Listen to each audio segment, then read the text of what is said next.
Šiandien aš jums noriu papasakoti apie Velykas.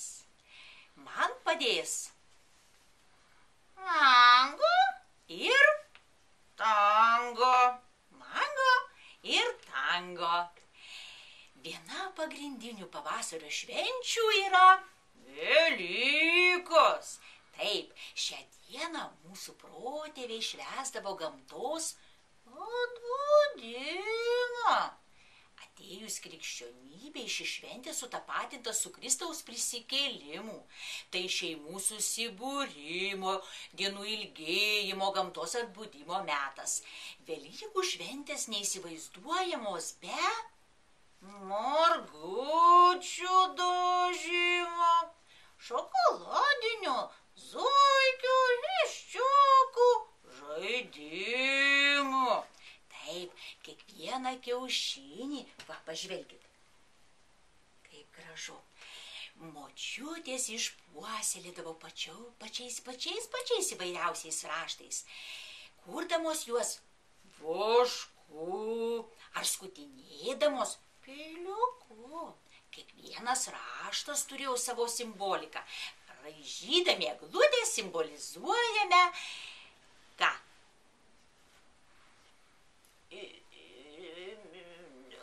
Skirta mums dalę.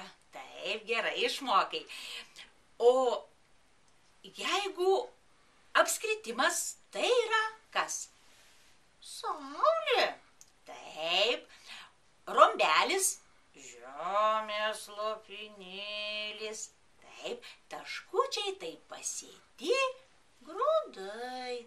Kiaušinis tai gyvybės, naujos pradžios, atsinaujinimo simbolis. Per Velykas diena susilygina su naktim. Ir mes vadiname tai lygiadieniu. Tai gamtos šventė didysis prabudimas. Mūsų protėviai turėjo ypač glaudų ryšį su gamta.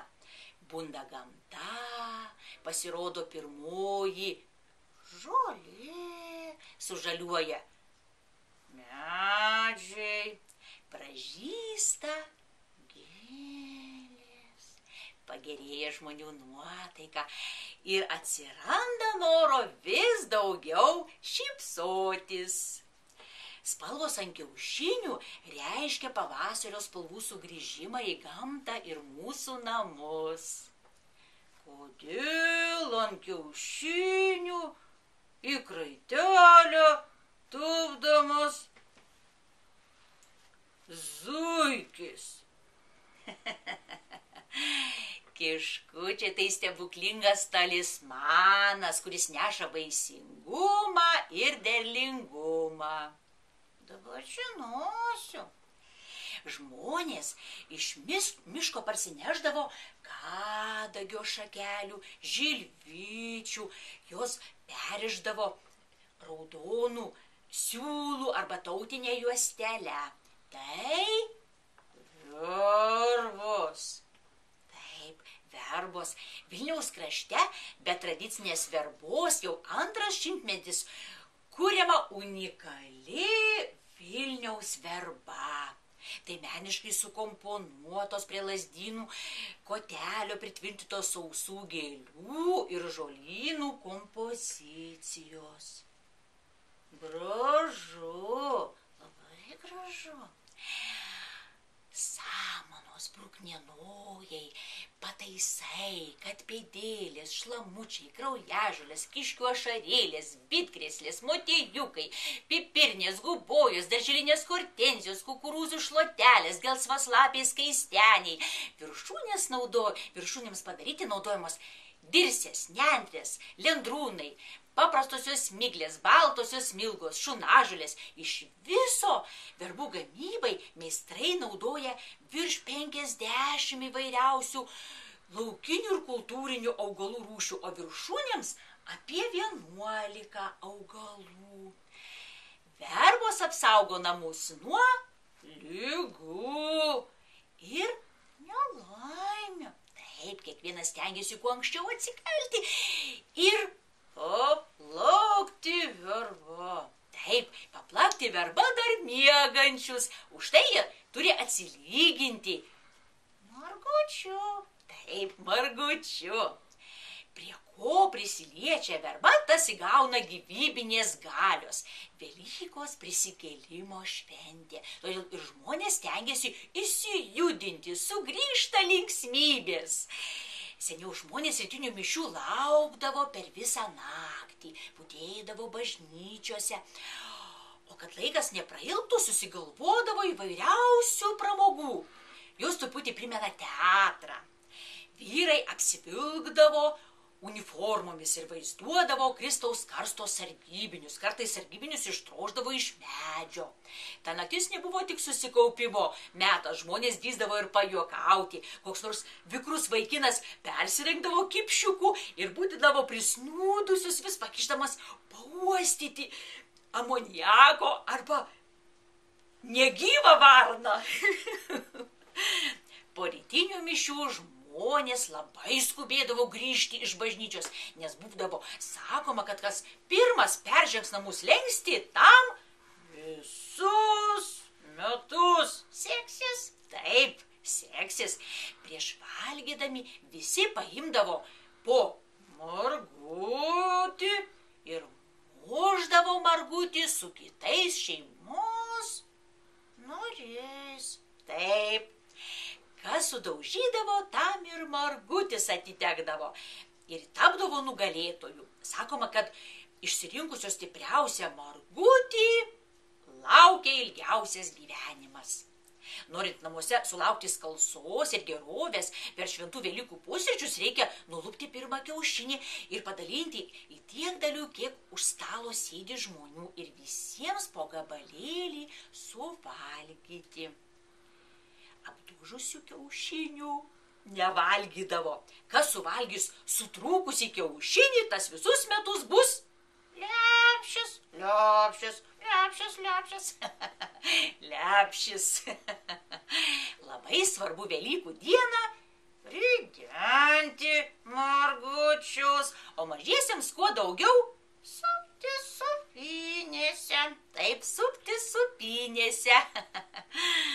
Buvo sakoma, kad kuo ilgiau ir stipriau supsies, tuo laimingesni ir sėkmingesni bus metai. Tai sukelia daug džiaugsmo, kuris turėtų lydėti visus ateinančius metus. Svečiuotis pirmąją Velykų dieną nepriimta. Nepriimta. Taip, nuo seno mažus vaikus Velykų rytą aplankydavo Velykų bobutė. Dar kitaip vadinama Velykė. Taip, ji padalindavo vaikučiams saldainių ir gražiai margintų margučių. Visoje Lietuvoje buvo paplitęs kiaušiniavimas. Tai paprotys antrąją Velykų dieną lankyti kaimynus ir keistis margučiais. Taip, Žemaitijoje dažniausiai kiaušiniaudavo vaikai. Lalavimas tai dainingiausios Dzūkijos tradicija. Dar ir dabar čia po kaimus vaikšto lalauninkai. Lalauninkų būrį dažniausiai sudaro nevedę vyrai. Jie dar gavėnios pabaigoje imdavo mokytis to meno. Susirenka pas seną kokį nors gerą lalauninką ir kaip iš gyvos knygos išmoksta lalavimo. Tai yra klausimų, atsakymų, giesmių ir šiaip visokio apsiėjimo.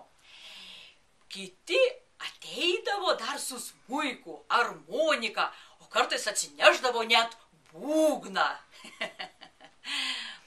Tai va. O merginos, ką darydavo merginos tuo metu? Jos taip pat ruošdavosi, dažydavo margučius, kad sarmatos nepasidarytų. Taip, kad nusidažytų kuo gražesnių margučių, juos daug vakarų sugaišdavo. Ir kuo gražesni margučiai, tuo daugiau sulaukdavo pagyrimo. Aukštaičiai tikėjo Velykų bobute. Skirtingose rajonuose Velykė skirtingai įsivaizduojama.